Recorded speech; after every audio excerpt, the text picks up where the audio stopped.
Linha do tempo. Sequência dos acontecimentos proféticos. O Senhor Jesus veio para os seus, Israel, para estabelecer seu reino milenar, através do Evangelho do Reino, e assentar-se no trono de Davi, em Israel, literal, para reinar por 1000 anos. E, naqueles dias, apareceu João, o Batista, pregando no deserto da Judéia, e dizendo: arrependei-vos, porque é chegado o reino dos céus. Desde então, começou Jesus a pregar, e a dizer: arrependei-vos, porque é chegado o reino dos céus. Jesus enviou estes 12, e lhes ordenou, dizendo: não ireis pelo caminho dos gentios, nem entrareis em cidade de samaritanos, mas ide, antes, as ovelhas perdidas da casa de Israel. E, indo, pregai, dizendo: é chegado o reino dos céus. Israel, único povo de Deus, não aceitou o rei, Cristo, e matou seu Messias. Em consequência disso, Deus congelou, desativou provisoriamente, Israel, e abriu a dispensação da graça. Veio para o que era seu, e os seus não o receberam. Mas, a todos quantos o receberam, deu-lhes o poder, de serem feitos filhos de Deus, aos que creem no seu nome, os quais não nasceram do sangue, nem da vontade da carne, nem da vontade do homem, mas de Deus. Esta dispensação, graça, tem novas diretrizes, com o Evangelho da graça. Mas para isso Deus levantou Paulo, e revelou os mistérios, segredos, no mínimo 9, da Igreja. Estes segredos estavam ocultos de todos os profetas da lei, e até dos anjos do céu. A Igreja foi uma surpresa para toda a comunidade, terrena e celestial, pois todas as profecias da lei, profetizara para Israel e para o mundo, inclusive para o milênio, plenitude dos tempos, mas nada foi dito diretamente para a Igreja, especificamente. A mim, o mínimo de todos os santos, me foi dada esta graça, de anunciar entre os gentios, por meio do Evangelho, as riquezas incompreensíveis de Cristo, e demonstrar a todos qual seja a comunhão do mistério, que desde os séculos esteve oculto em Deus, que tudo criou por meio de Jesus Cristo, para que agora, pela Igreja, a multiforme sabedoria de Deus, seja conhecida dos principados e potestades, nos céus, segundo o eterno propósito que fez em Cristo Jesus nosso Senhor. Quando o tempo da Igreja terminar, Deus a arrebatará, a se encontrar com o Senhor Jesus nos ares, e Israel retomará seu curso normal, que fora interrompido com o advento da morte do Messias. Porque o mesmo Senhor descerá do céu com alarido, e com voz de arcanjo, e com a trombeta de Deus, e os que morreram em Cristo ressuscitarão primeiro. Depois nós, os que ficarmos vivos, seremos arrebatados juntamente com eles nas nuvens, a encontrar o Senhor nos ares, e assim estaremos sempre com o Senhor. Bem-aventurado e santo, aquele que tem parte na primeira ressurreição. Sobre este não tem poder a segunda morte, mas serão sacerdotes de Deus e de Cristo, e reinarão com ele, 1000 anos. Depois do arrebatamento da Igreja, Deus enviará a operação do erro, para os que não aceitaram o Senhor Jesus como único Salvador, e por isso aceitarão o único. Eu vim em nome de meu Pai, e não me aceitais. Se outro vier em seu próprio nome, a esse aceitareis. A esse, cuja vinda é segundo a eficácia de Satanás, com todo o poder, e sinais e prodígios de mentira, e com todo o engano da injustiça para os que perecem, porque não receberam o amor da verdade para se salvarem. E por isso Deus lhes enviará a operação do erro, para que creiam a mentira, para que sejam julgados todos os que não creram a verdade, antes tiveram prazer na iniquidade. Depois do arrebatamento da Igreja, Israel retornará ativa,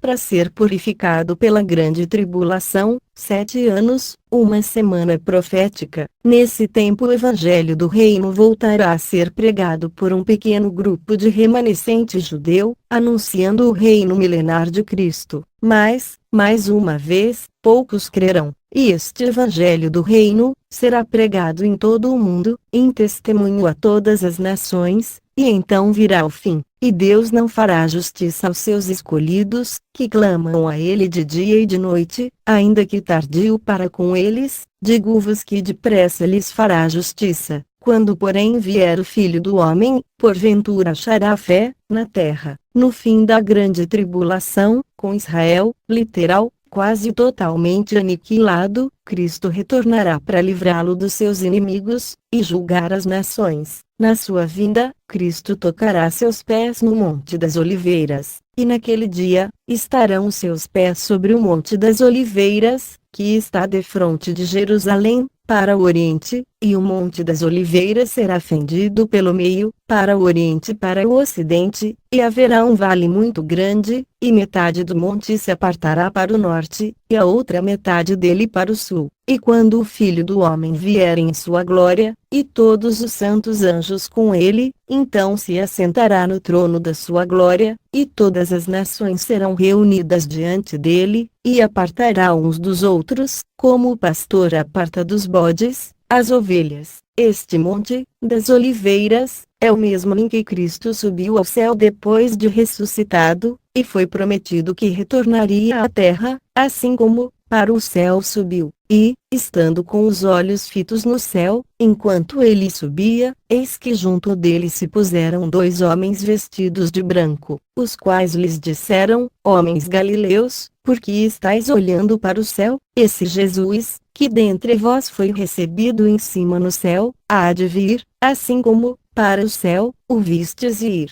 Cristo estabelecerá seu reino milenar, milênio, em poder, sobre todo o mundo, assentado no trono de Davi, e reinará com vara de ferro, rigor, e não com brandura, como os religiosos dizem. O reino milenar é o descanso de Deus, sétimo dia, sétimo milênio, porque Satanás estará preso por 1000 anos. E deu à luz um filho homem, que há de reger todas as nações com vara de ferro, e o seu filho foi arrebatado para Deus, e para o seu trono, e da sua boca saiu uma aguda espada, para ferir com ela as nações, e ele as regerá com vara de ferro, e ele mesmo é o que pisa o lagar do vinho, do furor e da ira do Deus Todo-Poderoso. Até o fim da grande tribulação Deus terá reunido todas as 12 tribos de Israel, Jacó, e livrado seu povo, Israel, de todos os seus inimigos, e estabelecido seu reino milenar. Dize-lhes, pois, assim diz o Senhor Deus: Eis que eu tomarei os filhos de Israel dentre os gentios, para onde eles foram, e os congregarei de todas as partes, e os levarei à sua terra. Israel terá que retornar à ativa, porque Deus determinou 70 semanas, a partir da ordem para restaurar e edificar Jerusalém, para que ele, Israel, se purificasse e ungisse o Santíssimo, Cristo, para, então, iniciar o milênio. Mas Israel tinha cumprido 69 semanas, e em vez de obedecer às ordens de Deus, ele, Israel, matou o seu Messias, o Rei, o Santíssimo, o Cristo, o próprio Jeová,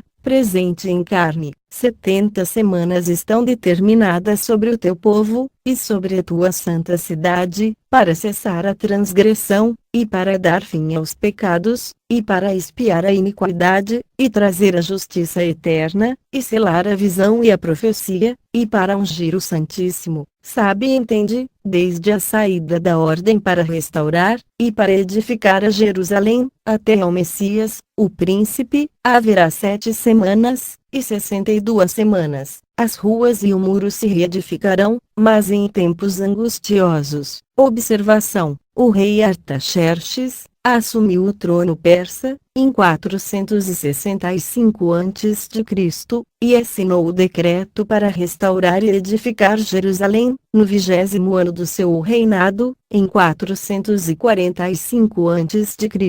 Ao completar as 69 semanas, após 483 anos, Cristo entrou em Jerusalém, montado num jumentinho, como profetizado em Zacarias capítulo 9 versos 9, para a crucifixão. Quando o Santíssimo, Cristo, veio estabelecer seu reino milenar, através do evangelho do reino, Israel o rejeitou e o matou, e por isso Deus desativou, suspendeu provisoriamente, Israel, e abriu a dispensação da graça, dando oportunidade aos gentios e israelitas. Este é o tempo da igreja. Quando o tempo dos gentios alcançar sua plenitude, Deus arrebatará a sua igreja, todos os verdadeiros adoradores de Cristo, e fará Israel retornar à ativa, para concluir neles a última semana, 70ª semana de Daniel, grande tribulação. Desta forma Deus cumprirá sua promessa para com Israel, concluindo as 70 semanas proféticas de Daniel 9:24, e depois das 62 semanas, será cortado o Messias,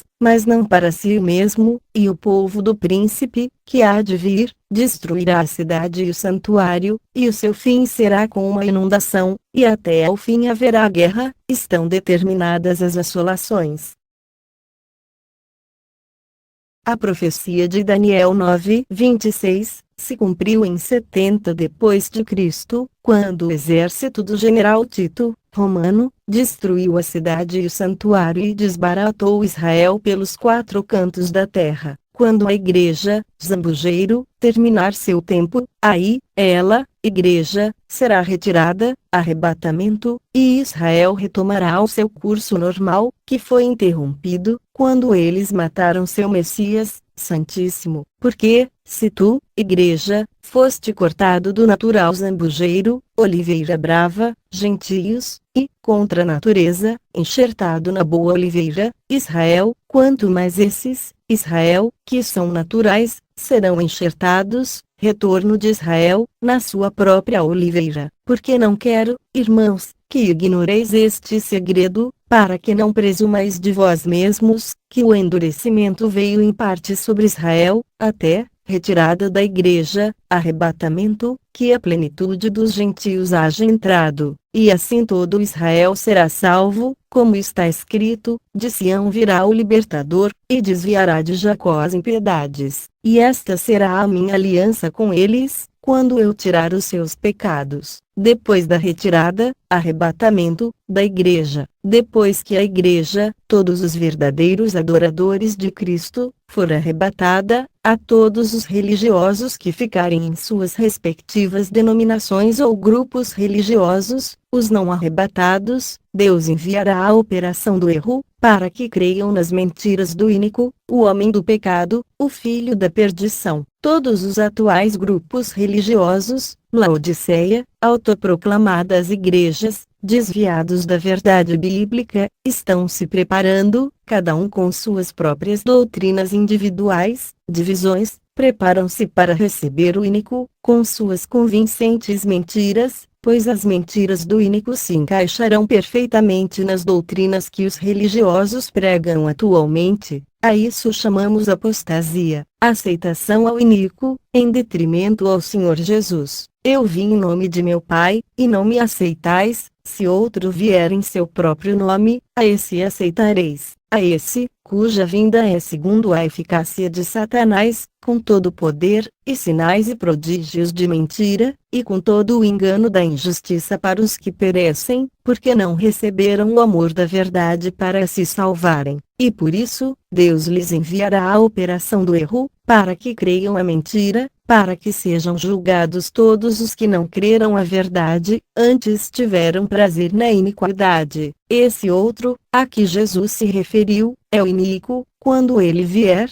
e se assentar no trono de Deus, querendo parecer Deus, o qual se opõe, e se levanta contra tudo o que se chama Deus, ou se adora, de sorte que se assentará, como Deus, no templo de Deus, querendo parecer Deus. Não vos lembrais de que estas coisas vos dizia, quando ainda estava convosco, e agora, vós sabeis o que o detém, para que a seu próprio tempo, seja manifestado, porque já o mistério da injustiça opera, somente há um Espírito Santo, que agora o retém, até que do meio seja tirado, e então será revelado o iníquo, a quem o Senhor desfará pelo assopro da sua boca, e aniquilará pelo esplendor da sua vinda. Quem está retendo, detendo, impedindo, a manifestação do iníquo, é o Espírito Santo. Mas este Espírito Santo será retirado juntamente com a Igreja, pois o Espírito Santo é dado, selo, somente aos verdadeiros cristãos, verdadeiros adoradores de Cristo. Observação: este é o verdadeiro selo de Deus, e não a guarda do sábado, como proclamam os sabatistas, em quem também vós estáis, depois que ouvistes a palavra da verdade, o evangelho da vossa salvação, e, tendo nele também crido, fostes selados com o Espírito Santo da promessa. Observação: o Espírito Santo da promessa, que o versículo acima se refere, está descrito nos versículos abaixo, e teve início no dia de Pentecostes, após a ressurreição de Cristo. Ali, a Igreja de Cristo nasceu, e foi batizada, e iniciou a pregação do Evangelho da Graça, em Jerusalém, Judeia, Samaria, e até aos confins da terra. Mas aquele Consolador, o Espírito Santo, que o Pai enviará em meu nome, esse vos ensinará todas as coisas, e vos fará lembrar de tudo, quanto vos tenho dito. Mas recebereis a virtude do Espírito Santo, que há de vir sobre vós, e ser-me-eis testemunhas,